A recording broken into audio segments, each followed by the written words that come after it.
What's up, everybody? This is Steve-O, and you are listening to The Barn. Yeah, dude.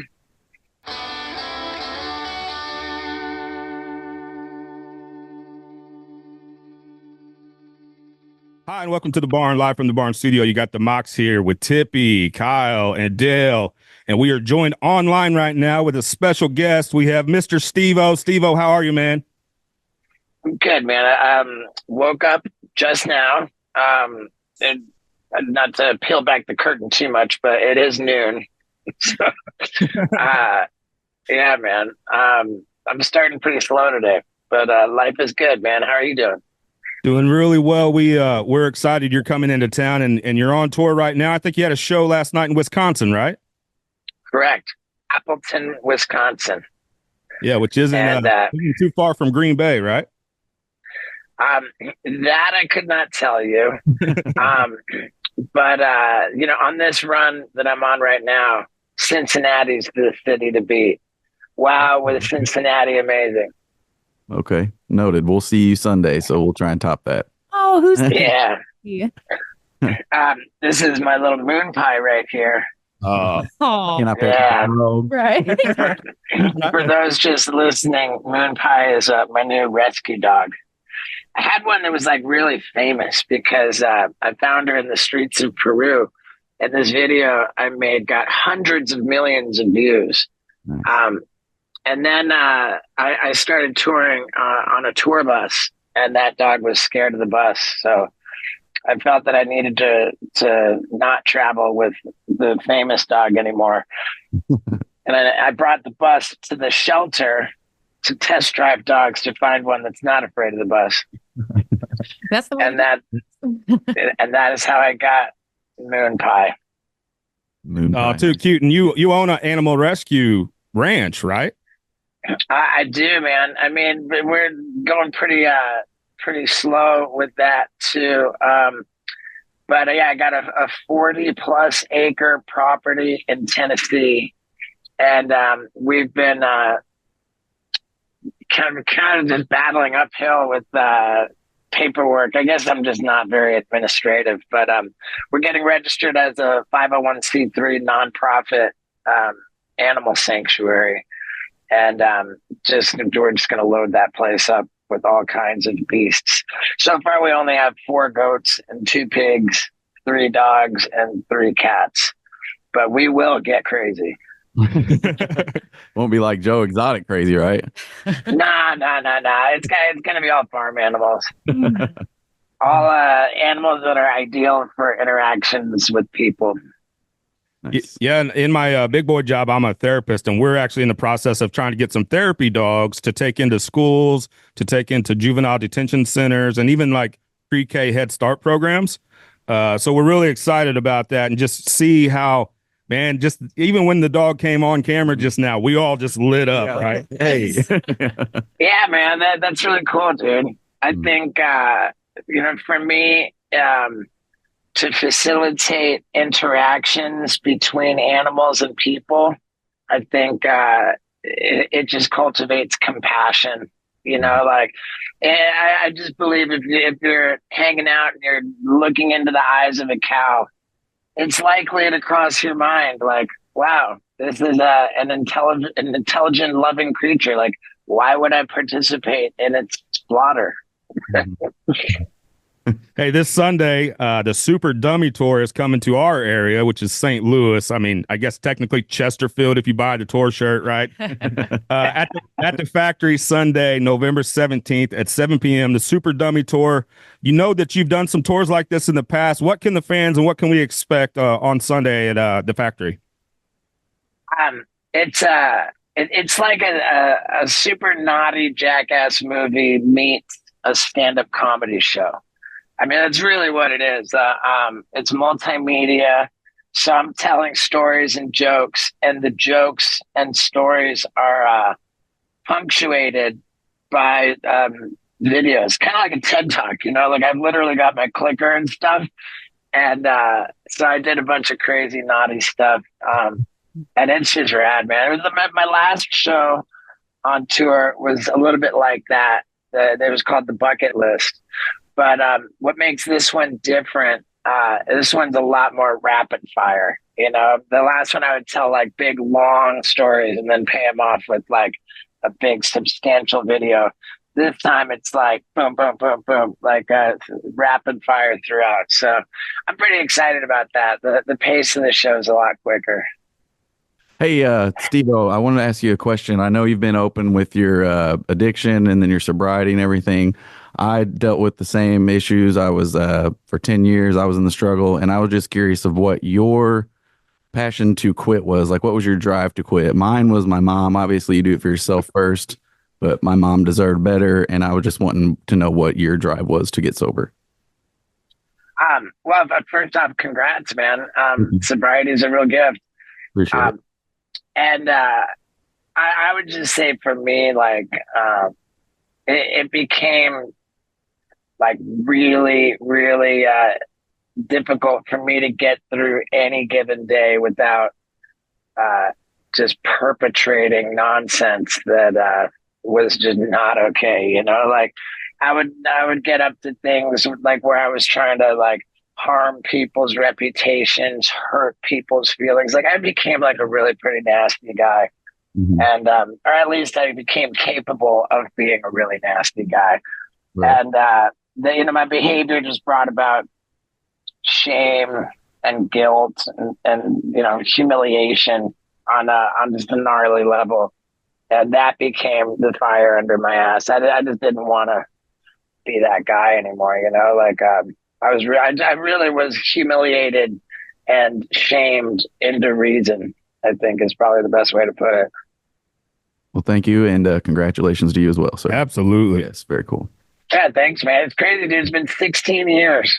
Yeah. My sober date is 5/19/13. So. Hell yeah, man. It's just so mind boggling to me. Like time is just feels so warped. Yep. Yeah. So, speaking of your history with drug addiction, as well as your history with Jackass, what I'm curious to know is how is your body, dude? How are you doing? I'm actually in like really pretty decent shape.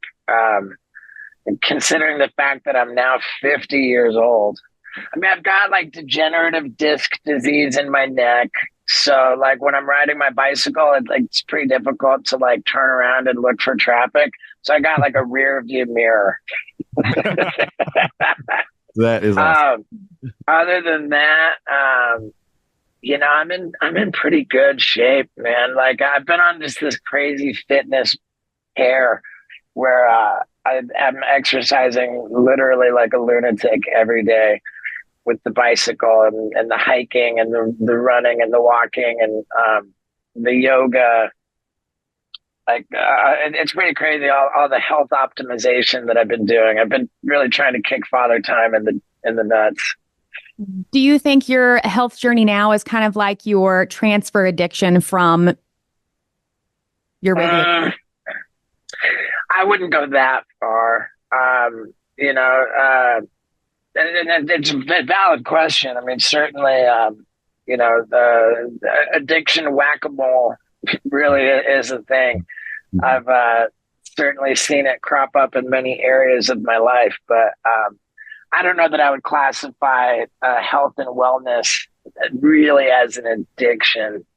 I think I'm just like genuinely just bummed at the aging process. And I've discovered that health and wellness takes the sting out of it for a good while.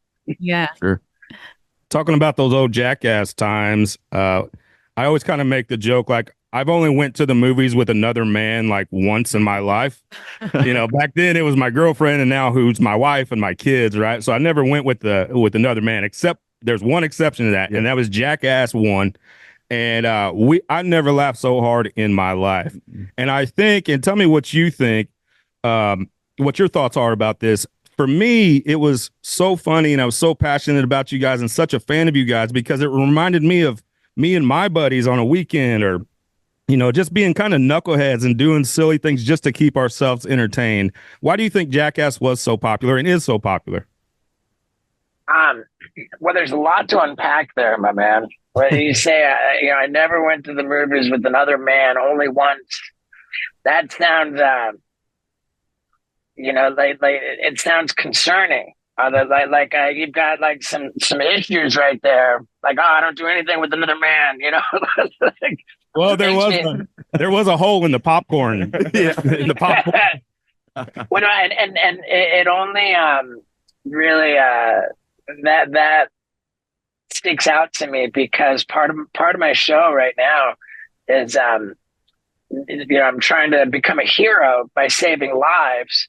And my way to do that is by pointing out how many men my age are literally dying avoidable deaths because they've got this resistance to anything that they think might seem gay, and a finger or a scope up their butt falls into that category. So you've got so many men dying of colon cancer, prostate cancer, because they won't do anything weird with another man. So People flipped the script on me there. yeah. So I want to perhaps save your life because I got the vibe there that you're resistant to the finger up the butt. You kind of am. You're right. I feel like Steve-O right now is saying, "Hey man, I've put bottle rockets up my ass. The scope's gonna be all right." Oh my God, dude! You will I take this message to the next level in my Super Dummy show, man. Wow. Wow, like I really went for it. But now to answer your actual question, I think that there's not a lot new about Jackass. I mean, like there's not a lot that was like really original. If you think of it, it's like slapstick comedy.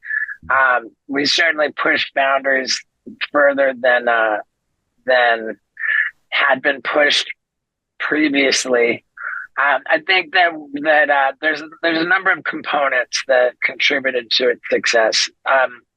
There's one like what I call the rubbernecking syndrome, I guess. Like even grandmas will slow down to get a good look at the carnage when there's an accident in the road. Everybody slows down. Like people are just fascinated and compelled to really pay attention to the misfortune of others, and so manufacturing our own misfortune it was a good bet because people really are really drawn to that.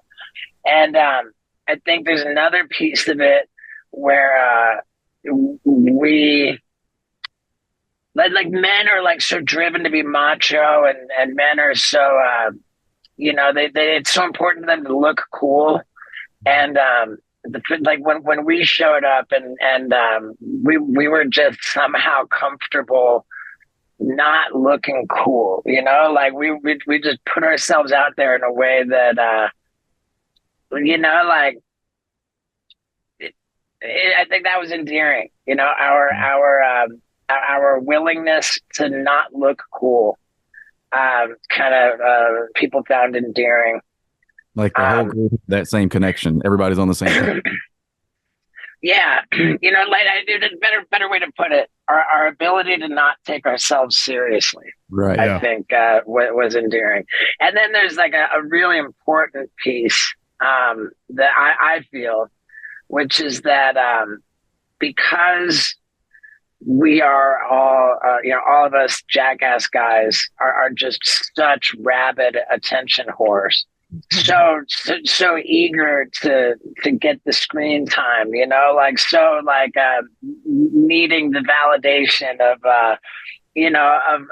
the viewer, that like we signed up for just terrible things to happen to ourselves, and we do terrible things to ourselves and each other, but we're such willing participants. It's totally permissible to watch us get hurt.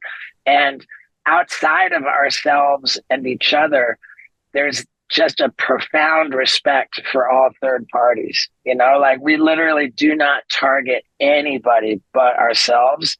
Mm-hmm. And there's nothing whatsoever that's mean-spirited or malicious or negative. Like it's counterintuitive, but I think Jackass is genuinely wholesome in that regard. There's just nothing hateful. There's nothing, bigoted or Negative. yeah. And so I think that it's aged really well, and a lot of people on YouTube and stuff, they really miss the mark because they're out there doing pranks that do target people. They're doing things that do make people feel bad. And that's just not the spirit of Jackass. So I think those are like the three main things that kind of worked in our favor. Love that answer. This is the Barn Joint here with Steve-O. You're going to catch him this Sunday, the Super Dummy Tour at the Factory in St. Louis, Sunday, November 17th at 7 p.m. Tickets still available. And I got to go to steveo.com for all the other information. We got a couple more for you, Steve-O, and we'll let you get out here. I want to ask you about a buddy of yours that I don't think gets enough credit, and it's coming from the similar skateboard culture, and that's Tom Green. A lot of people, when they watch Tom Green and they watch his movies or they watch the old show, they thought it was, I think on the outside it looks like dumb juvenile behavior, but I actually think it's really smart. And I think Jackass is too, the writing and coming up with the ideas and the planning. Do you feel like there's a little bit more depth to it than what maybe people will really give it credit for? For sure. And, God, I love Tom Green. Like before I even knew Jackass was going to be a thing, I was like hovering over my video cassette recorder, like recording the Tom Green show onto videotapes. And when the commercial break came, I was like hit pause to not record the commercial and then unpause it when so I had like the complete Tom Green seasons on VHS, and I was so careful to not record the commercials so that it was like just more watchable. And God, I just think, he's really like, the godfather of what we, as far as like taking a video camera and, like just, guy, he's just rad. I think Tom Green doesn't get the credit. He gets more credit for starting podcasting. Yeah. I think at this point. And he deserves that credit. But what makes me a little bit sad is that from my perspective, it really seems that Tom Green largely or arguably completely renounced all of his man on the street comedy. I remember at a certain point, quite like right when I was newly sober, so about 15 years ago, saying, Tom, dude, YouTube's the thing, man. We should like be getting on YouTube, dude, you've got all this, you got to do the stuff that you did on the Tom Green show, all the crazy, wacky stunts and gags and pranks, the man on the street. And he just wanted to distance himself from that, he still really wants to distance himself from that. Almost like I feel like almost like he's ashamed of it, and what he just so truly in his heart wants to be just a stand-up comedian, like just like a talk show host kind of guy, that like he renounced all of that genius, wonderful art, that whole thing. And I just my attitude about it is like, brother, like you want to give him everything you got, but like I bring every element of everything that I do into into my shows, because I think it's just going to make it stronger. And I wish Tom would do that. I think he'd get more credit if he did embrace his roots with all that. You think that's a little bit of the punk rock attitude, though? It's he's always sort of been the DIY kind of guy. He's always done it himself on his own. He was the first one. We talk about the podcast thing. He built a studio inside. Sure. Nobody else was doing it. And now look, here we are. And, you're in, it's all over the place and it's so common. For sure. But he did it himself. Absolutely, man. I spent hours upon hours in that living room of Tom Green's Webovision show. And then I just love him. You know, I love him so much. And he and I both have, you know, farms that we've kind of set ourselves up to, you know, live out our days. And, you know, we both do comedy tours, and you know, well, we're both still getting away with the career in entertainment, you know, and I think we're both acutely aware that it's just not going to make sense forever, and we've got farms to retire on. Yeah, It's really cool. Steve-O, this Sunday, November 17th at 7 p.m., the Super Dummy Tour at the Factory in Chesterfield/St. Louis. Steve-O, thanks so much for your time. We kept you too long, but thanks. Hey, man, it's been a pleasure. I appreciate you guys. Do reach out to my publicist who booked this interview and say, yo, Steve-O wants all of us on his list for free tickets to the show. So, because my Super Dummy show genuinely kicks ass. Like, it is a nonstop riot of laughs, and I'm dying for everyone to see it. Me and another man will join you. That's epic, man. Well, hey, thanks so much, Barn. You Barn people. Yeah. Thanks, Steve-O. All right, man. So much. Yeah, take care. Bye-bye.